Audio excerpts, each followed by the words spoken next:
Hello Internet, I'm Sam Eden Gray, and I decided to make a video about my little vaporwave tape collection. So right now I have 6 so far, and I have about 6 or 7 on the way in the mail. I haven't been collecting that long at all, about as long as I've had this one. September 30th I think is when this came out, Hilton Fountains. So since then it's been a slow train coming. I collect music on a very personal level. This has nothing to do with really tape rarity or popularity of the artist or the album or the label or whatever. I like to buy music in physical format if I'm really emotionally attached to the album for whatever reason, if it means something profoundly to me. Or sometimes I'll buy something as an impulse just because of the cassette design, the J card, the album art, whatever, but that's like 2 out of 10 times. I try to make sure I know what I'm buying, because I don't have a lot of money. I work part-time, and I can't really work part-time until I graduate, so right now I'm just kind of strapped for money. So I started out collecting vinyls, vinyl records, since some people are particular with what they call them. So I actually just got the reissue of this. It's awesome. And I was like, why the fuck not? Get a copy of this guy. As I actually like the musicality of End of World Rave. If I was gonna have one hard vapor album, it would be that one. It reminds me a lot of minimal wave, cold wave, underground European music of the 80s and 90s that I love so much. And the bedroom recording style production. So I have those. I've been collecting vinyl records since, I'm looking at my shelves, since 2009? 2010? When I was like in beginning high school, so it's been a while. And I actually just bought this guy's Audio-Technica turntable. Super nice. I used to have a cheap Chinese version of like an Anderson Nicholson thing, and it had a radio, a CD player, and a tape player on it. So once we gave that to my neighbors, I now have a Walkman. It's over there, and I'm not gonna go grab it, but yeah, that's all I got for tapes right now. But anyway, so I'm gonna go in order of when I receive these. So this one, I've become pretty close to Strawberry Illuminati. Sorry for my computer reflection, damn it. Yeah, this was the very first vaporwave tape I bought. It's like I have to support my friend. What I like about this is that, to me it kind of looks like the abstraction of a hotel brochure folder. Hilton Fountains, and then all these super nice, well-lit, well-photographed, high-res photos of the interiors of a hotel space and like the different rooms you can use and utilize for your conferences or whatever shit. It looks nice like that, and there's like a minimal amount of information on there too, so it doesn't really distract from that feel. So that's a really cool thing I liked about this tape. And then it's a nice gold tape. This lighting is horrible. I don't know how I can fix that. There we go. And I know at first he was apparently very iffy about making a gold tape, but by the way, that's what that looks like. I told him in the end, it kind of honestly, like, if you were to look up close, it kind of reminds me of those like the plastic counters in nice hotel bathrooms, or the baseboards of rooms. Like, it kind of looks like that faux bronze or faux gold, but it's made of plastic, but it's colored gold to like look luxurious, but it's not really luxurious. It's kind of fake. It's kind of uncanny. It's like one of his favorite words. He always says uncanny. And he was like, "Oh yeah, you're right. Oh, that's cool. Thanks." So it's subtle little details like that that really stick out to me usually sometimes. And what's interesting is that side B is just a complete repetition of side A. So you've got, it's double-sided with the whole album on either side. It's like less than 15 minutes on each side, but they're really nice little echo jams, and after hearing them for a while, like, they were pretty ambient, Malsofty, and as he was, part of the reason this grew on me was because of the background story where his inspiration came from. So as he was telling me about, it was a relationship he once had with a girl that would go to cons all the time, so he would end up wandering around these huge fancy conference centers while she was doing her thing, and would just look around at, yeah, the rooms and like those empty corridors, and I can imagine like the cold AC at night and there's no one around, and got these like weird yellow lights everywhere. If you know what I mean, if you've ever been in a hotel, like, and you get out of your room at night, it's like eerily quiet everywhere. So I thought that was really interesting that it was such a specific but subtle inspiration and album concept. So that's that. I could listen to that for hours. Could fall asleep to that one. I recommend you listen to it if you haven't yet. So I bought this when I first made a Reddit account. There was a post for this guy that had just gone on sale like an hour after hour before the post was made, so I was like, why not? I gave it a quick listen, and I was like, cool, I'll buy it. My second tape. So that's that J card, and it's got nothing on the back.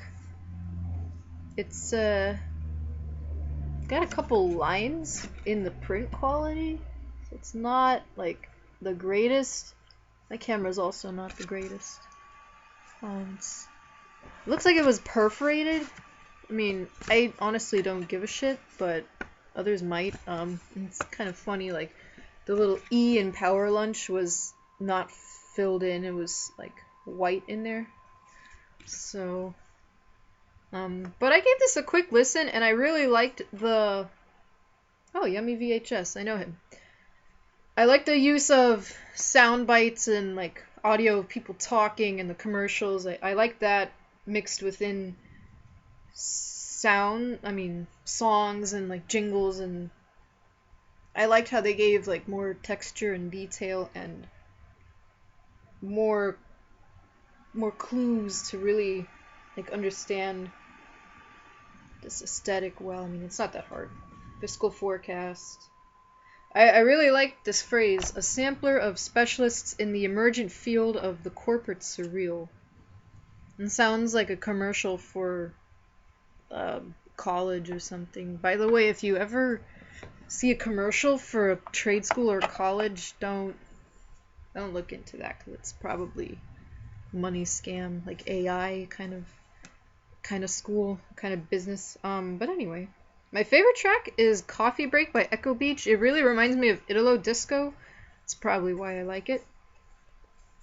Most of the album doesn't really have that like punchy, dancey sound to it, but I like that it sticks out. And it has the same like weather, the same atmosphere as the rest of the album. It's pretty like corporate optimism kind of feel. I really like the background image of a woman on either it could be a computer, it could be an analog synthesizer. That's how I interpret that. I think it's pretty interesting. And then it's kind of obviously faded, and then you can't really see her eyes, so it's kind of like she's abstracted, a little anonymous, and I don't know. I'm just gonna pretend that's an analog synthesizer, like a photo from the 60s, like, of women starting to use synths, even though they probably started using them sooner.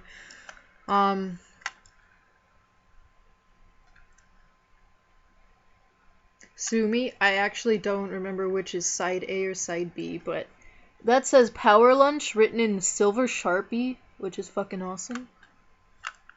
And then this says Fiscal Forecast. I love how it's handwritten. I love, like, DIY handwritten stuff. It's actually also glittery gel pen blue. And that is the color of the tape. Yep.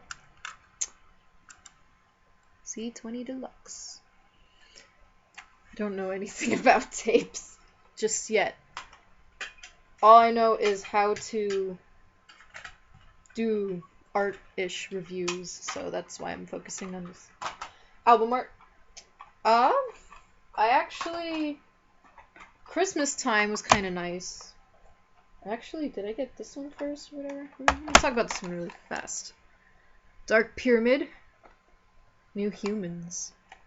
I have a lot of friends that are really into ideas of transhumanism, and I'm kind of connected to the idea in a weird way. I'm a Christian, and so I have this belief in resurrection and renewal of bodies of those that followed Christ in their lifetime.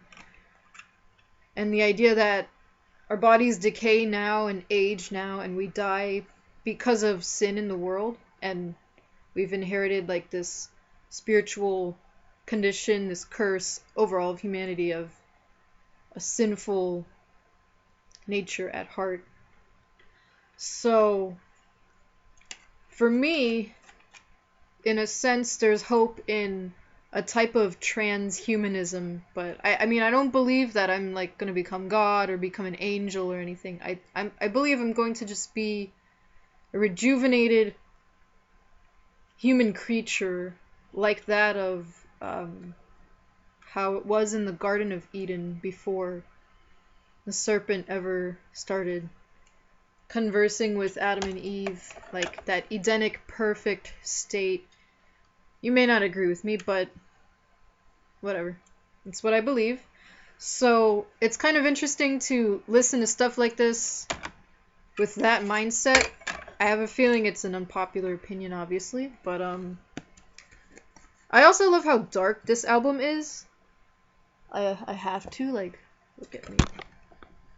These Immortal Souls, one of my favorite bands, Roland S. Howard, Nick Cave, like, that's my lineage, my musical lineage. I really liked, by the way, that image, like, the shakiness, the fogginess, the, what do you call it? Has a sense of motion, and I really like the off-centered, like, I love all this negative space. And I like how it's an androgynous mannequin of sorts, and another androgynous mannequin, and they're kind of like... It doesn't look like they're conversing, but it kind of looks like they're both in the same space, having the same thoughts, and it kind of looks like they're considering their condition, and they're thinking about this new body they have, this new nature, this new life they're going to have, and that's pretty much what the album's about. Memory Recall is a fucking awesome track. And by the way, I understand that a lot of people think Hong Kong Express and all of his aliases, I understand a lot of people think that gets kind of samey after a while. And as much as I love dark Blade Runner, neon lit, cityscape at night aesthetic, if I were to own one of his albums, it would have been this one. Like, I listened to a bunch, and this was the one that I not could tolerate the most, but this is the one I really felt I should buy. And I love the little magenta accent of the triangle. Dark Pyramid, New Humans. Yeah, this kind of reminded me of, like, dub. A little bit of, not really trip hop, but kind of like that kind of electronic, like, mezzanine is like the closest I can come to what this reminded me of. I don't know. Whatever genre, whatever style this is in, is beautiful. And it's one of the darkest vaporwave albums I've found yet. Like, literally dark and then conceptually dark. For some it could be conceptually hopeful, though, depending on what your idea of transhumanism is. So, it's a very multifaceted album. Okay, Christmas Time of 2016, so I was really feeling bah-humbug, so I got this from Power Lunch. It's called Secret Santa. Season's Greetings from the Power Lunch Corporation. Covered in candy canes. Covered in candy canes. Like, it's got cute little candy canes all over it. What's that? It is a blue tape.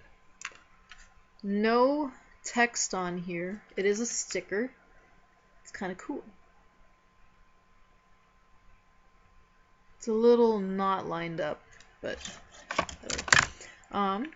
nothing is inside the J card.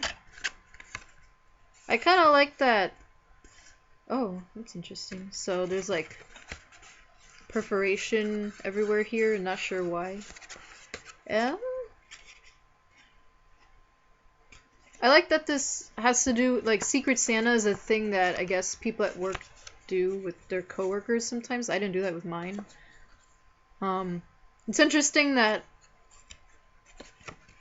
this image, it looks like, I want to say it's at a mall, and it's obviously set decades ago.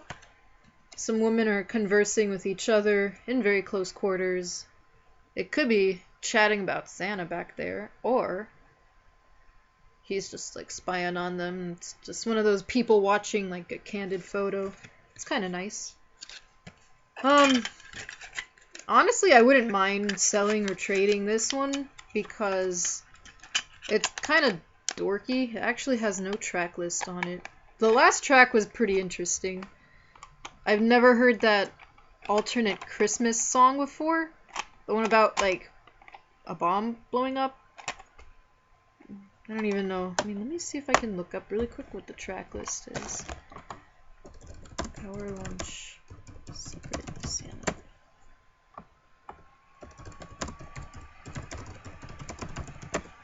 Yeah, like, it wasn't much. It was like $6 or $7, but I don't know.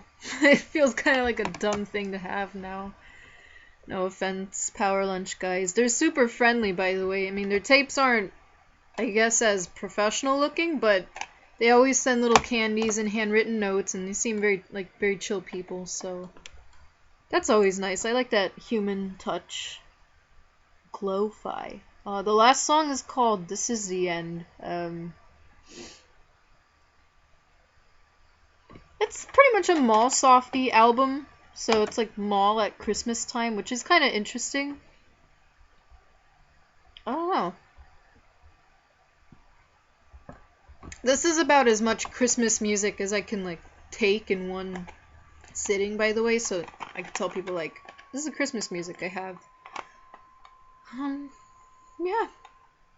It's a quirky thing to own. So, Strawberry Illuminati sent me this as a gift for Christmas, because he knew how much I was in love with this specific album. I really like Shima 33's music in general, but this album takes the cake. This album blew me the fuck away. Well, the first listen, actually, I was like, it's a little too new agey for me. Because I have a thing with, like, sometimes new age music gets kind of, like, cheesy. But it really wasn't. This actually really reminded me of, like, tea ceremonies at Chado from Japan. So this is basically a museum interior with a long, wrote a personal artist statement about the album, and then these must be like rose leaves or some kind of leaves. And there's a scene in the album, I'm gonna call it a scene, because it's like an orchestral movement or a film It's one of those cinematic albums. There's a scene that looks exactly like this, like a dream where he has a white wall he's facing, and then like a rose starts to grow out from behind it. Or an orchid, actually. I think it was an orchid, technically. What really made this for me was I gave it like a second and a third listen. And I used to, at the time I was listening to this, I was working as a janitor at my church, which is a literally century-old building. So there was a gorgeous, like, marble walls and pillars, stairs and floors, and amazing reverb. So I would work there in the early mornings cleaning, and this was like the best album to listen to in that space at that time of day. Like, it was perfect. If I had heard it any other way, I probably might not have liked it as much. I don't know. But what made it for me was once I figured out that there was a whole, like, written portion to go, not an essay, but it's like a series of journal entries to go with the album that were obviously very personal to Shima 33. But once I read them, like, I started to really relate with him, and at that time I was having really bleak thoughts about life, about myself, too. And I mean, I still am, actually. It's probably gotten worse. I mean, I'm getting better, but it got worse from that point, like 2 years ago. But that was, like, the first time I ever started feeling, like, wanting death. I was like, if a bus hit me right now, I'd be fine. Like, it'll be better than living day to day, not even knowing, like, when I'll eat next. I was also, like, a few months unemployed, and I had just got a job, but it wasn't enough to pay for rent, and I was really afraid of having to go back to my family or being homeless or something, because I did not want, my household was kind of toxic at that point, and it was just like a coming of age part of my life that I felt kept on being pushed back or held back, or like a tug of war between me coming of age and then me going back to this old life I had. It was like me trying to make a new life for myself, but it was like the kind of thing. But this album's gorgeous. It really reminds me of Tibetan bowls and waterfalls in a beautiful Japanese garden, a Zen garden. Like, if you've ever been to the Met Museum in New York City, Astor Court is the one room with the circle archway that enters like this white, like a skylit, there's no roof, or maybe there's, the whole roof is like a window, but it's like a small room that features just Japanese Zen garden style design and plants, and there's a little waterfall in there, and I wish I still had pictures because it was so beautiful. I love that. I'm such a fan of Asian culture in general, especially Japanese culture, I think. And it's just, that album really, I clung to that album really, really hard. Yeah. And I love matcha. I love tea. So I used to work as a tea tender, and I don't now. I mean, I still make tea, but I mostly make coffee, and I really miss being a tea tender at the specific job. And that album kind of takes me back to that time of my life. So it's one of those pieces of music. And now, the latest Vaporwave album I got, or Vaporwave-esque, this is a collaboration between Pulse Emitter and Brian Naucke, I believe is his name. Brett Naucke. So I love how this tape is printed on that side with that in blue ink, and it's printed with Pulse Emitter on this side in green ink. I love these little liney, cartoony designs. They kind of look a little Native American or Indian as well. It's like the little pixelated video game reference, so it's a red tape. And Dude, the album art is so precious. Look at that little spine. Look at that little map of islands. Oh my god. How do we read this? Like, sorry if it's not really zooming in that well. And then that is that. And notice there's two little figures. They're so cute. Oh my god, I love small, cute, tiny things like this. Little pixels. Yeah. This one's a pretty colorful little guy. But I really like Pulse Emitter. I like the Digital Rainforest a lot. I want to get that on tape somehow. But once I saw this at my local record store, now mind you, sells a lot of like indie music of all different genres. And even Oneotrix Point never has his own like tab divider in the electronics section. So that's about as far as I thought Sweat Records would go for like Vaporwave or whatever, but I found this in the tape collection. I was like, fuck yeah, I'll get this. And that's that side, that's the inside. It looks like a precious little video game. So I'm a pretty casual gamer, but I'm super fond of like retro video game aesthetics. They make me want to play these games. Designed by Max. Original pixel art by D. Del Rosario and Brian Griffith. This is Mugen Volume 9. Solo sessions recorded live without overdubs. That's pretty nifty. I actually haven't heard this one yet. Terrible tape fan. There's a couple more little button selections. Hausu Mountain. So a few days ago, Pulse Emitter just put this release on his own Bandcamp, but it's been on the Hausu Mountain Bandcamp for a while. I'm excited for how this sounds. I wonder if it's gonna sound like chiptune or electronic, or if it's gonna be like more smooth, atmospheric synths. Don't spoil it for me, by the way. I just haven't had the time to like sit down and listen to an album yet. But yeah, so I couldn't even open the tape like at the store, but it was $8. I got it, and once I recognized the name, I was like, wow, I wonder how this ended up here. Like, who dropped this off? So I'm very happy I have this now. Yeah, so that's it for what I have with me right now. So I'm waiting on Operation Eternal Ecstasy. Excuse me. The Secret of Life.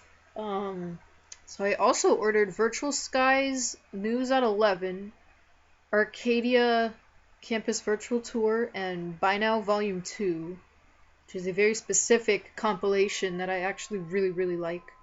I'm waiting on Post Internet by Golden Living Room. And I'm gonna buy also Identity Ender and Vacant Places. I'm a big fan of like Mallsoft, and I also love anything that references new wave or post-punk, the 80s music at all. Like, I'm a slut for new wave and synth pop, and I'm also waiting on Contemporary from General Translator. Very nice guy, very generous. Reading off my little list of like mail I'm waiting on. So that's that. I mean, actually, while I'm at it, I'll show you the rest of my tapes, because they're right here. This one's a compilation from Lentonia Records called Planète Hurlante in French. I think it means like planet screaming or planet shrieking. Featuring Tuxedo Gleam, Opal, and then Alex June. I recognize those names. I actually have not heard this yet either, but it is most likely cold wave of the electronic strand. There's nice album art in here featuring pictures of everybody on the album. And there's a nifty eye logo. And that's a nice little line drawing. Kind of reminds me of Picasso. It's like a pair of legs with tits on them. Don't really get it, but it's surreal. I like it. And it folds up. Right here, sadly, like, the one song I really liked on here, Rose Pourpre by Alex June. The Alex June is smudged. The ink is smudged. I don't know if you can see, but it makes me kind of sad. But nothing lasts forever. This is Jackie Ransom. She's a local artist to Miami. She does these little electronic like songs with these toy synths, and they sound really like chintzy and eerie still. You can find on YouTube The Angler, Final Exposure, and Cell Death. For sure I've heard those on YouTube. The label is Pop Nihil, and that is based in Jacksonville. It's pretty cool. Little tape. I feel like I'm missing. Oh, I know which one I'm missing. Okay, so this is by Dim Past, another local artist. This one's called Wei Yu Ghost. Wu Yen. It's called Wei Yu Ghost. More ambient electronic, like post-industrial kind of sound, I believe. Local guy. I had to buy this. It's called Design District Moms. That's the band name. So I went to a high school in the Design District. And so this just makes me think of like Design District moms at like a PTA meeting, which is really funny. From the label Selective Abstractions, you can find that whole thing on YouTube, the whole album. It's kind of nice how the tape is like this weird teal compared to that hot pink, and there's hand-doodled flowers or some shit on there, so I don't even know how many songs. Like, so I just bought these this week, and I haven't had time to listen to them yet. I've been working on my own music and other orders of business. So those four, and then I also got Daystar, which is a collaboration between two other local artists, Richard Vergez of Drowning the Virgin Silence, and David Brisk, or Daniel Brisk, of fiscal. I'll just go get the tape.